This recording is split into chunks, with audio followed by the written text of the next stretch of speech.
E aí, gente, tudo bem com vocês? Mais um vídeo aqui pro meu canal, tá? Antes de mais nada, não esqueça de deixar o seu like, de comentar, curtir e compartilhar também com seus amigos, tá? Nosso canal ele fala sobre educação, esporte, cultura, lazer, tá? Daqui com algum momento vamos fazer algumas entrevistas, tá?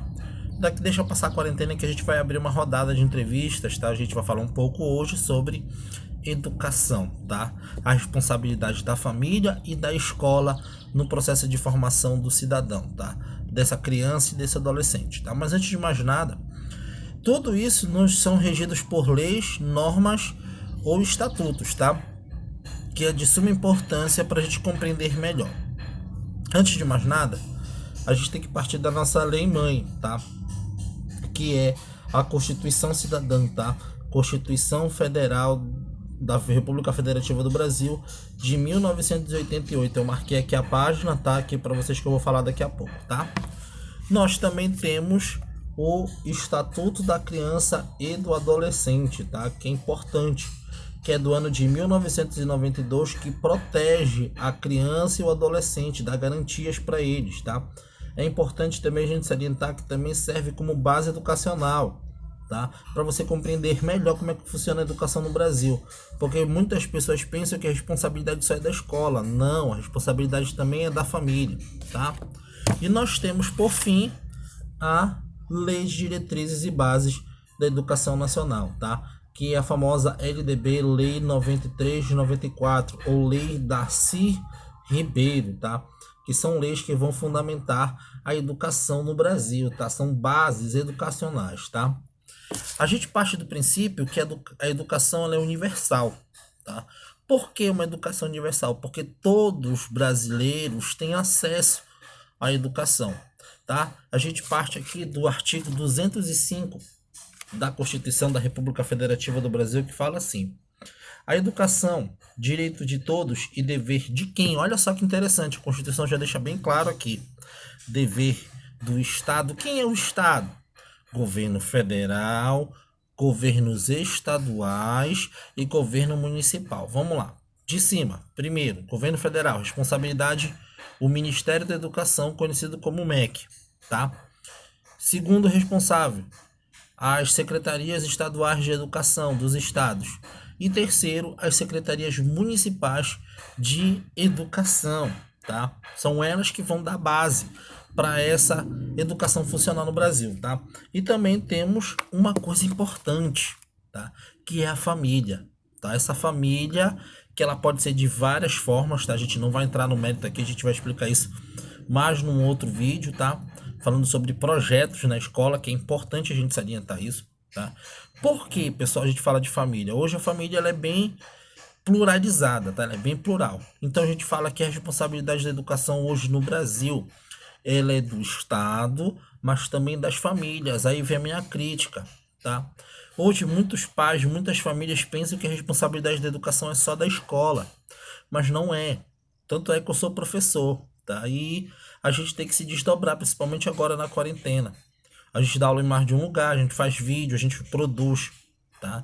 E geralmente alguns pais, infelizmente agora no período da quarentena, estão preocupados em tirar seus filhos da casa, tá? Não deixar eles na convivência, porque olha só, a criança geralmente no processo educacional ela fica em torno de 4 a 6 horas numa escola. Hoje nós temos o processo de educação integral, tá? Então, ou seja, ela fica um período na escola, ela fica um pouco afastada da família, tá? Lembrando que a criança ela pode entrar a partir dos 6 meses na escola, tá? Na escola não, numa creche, tá? Numas creches, que é importante essa criança começar a ter o desenvolvimento dela, tá? Tanto é que a educação no Brasil ela é baseada de duas formas, tá? Segundo esse meu amigo bem aqui, tá? Opa, desculpa, a LDB, tá?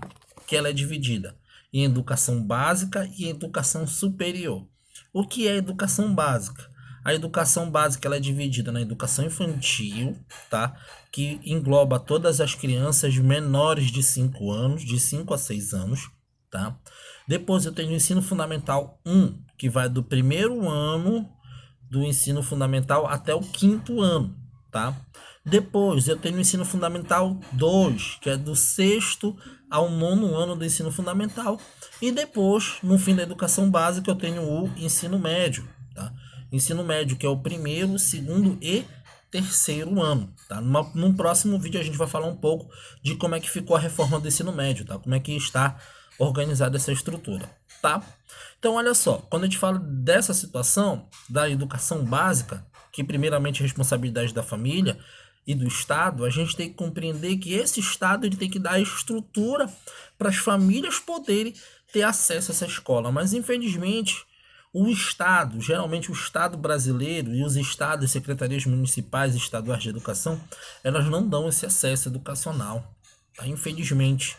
Mas é direito de você que está assistindo aqui esse vídeo cobrar. Por exemplo, hoje nós temos o processo de inclusão de pessoas com deficiência, a nomenclatura correta, tá?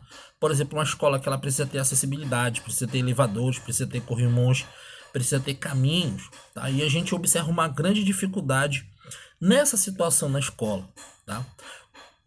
O ECA também fala da manutenção da criança na escola, tá? Porque ela precisa participar do processo escolar, tá? Ela tem uma idade, os pais são obrigados pela lei, pelo ECA, pela LDB, pela Constituição, a matricular seus filhos até 6 anos de idade, que já é idade escolar, tá? Nos primeiras séries, até 5 anos, não tem muita necessidade, não é obrigatório. Mas a partir dos 6 anos de idade, ela se torna obrigatória, tá? Então é fundamental a gente observar aqui que essas 3 leis vão dar bases, tá? Vão dar estrutura para como é que funciona o processo educacional no Brasil, tá? Então hoje a gente vai fazer aquela situação, tá? A gente observa que a família ela joga toda a responsabilidade para a escola, tá?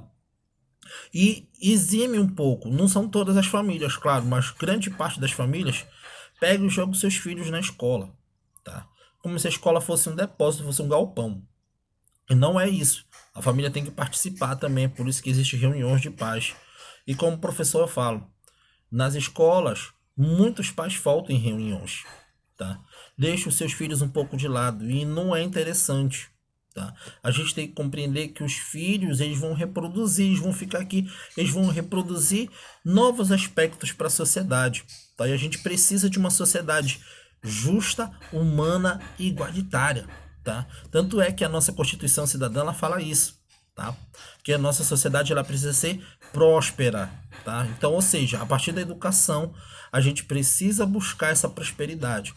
Também a gente fala aqui um pouco da falta de investimento em educação, tá? Nos últimos anos, a gente vê o sucateamento, tá? Por exemplo, a gente vê poucos investimentos, poucos programas que incentive essa criança a estar na escola, né? O que é atrativo na escola? Geralmente o que é atrativo na escola é a questão da educação física, é a própria merenda escolar, tá? Esses 2 pontos são fundamentais, mas a gente parte do aspecto merenda escolar.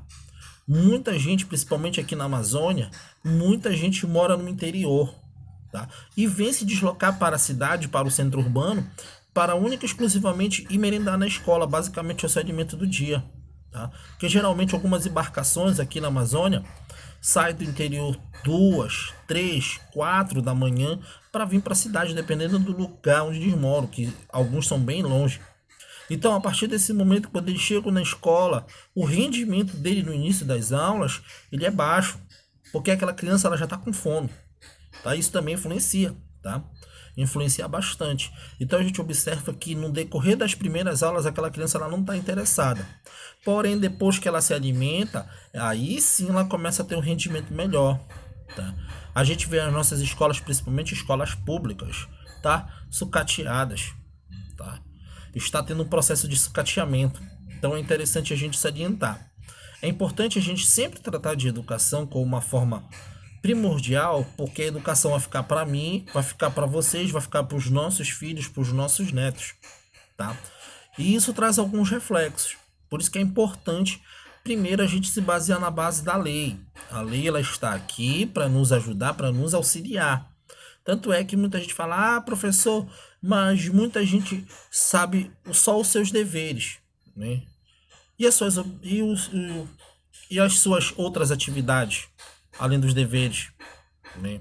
A gente precisa compreender isso, que é de suma importância para o processo educacional no Brasil, tá? Então, gente, a gente vai ficar por aqui, tá? No próximo vídeo a gente vai falar um pouco mais sobre como é dividido a educação básica, como é que se apresenta a educação básica.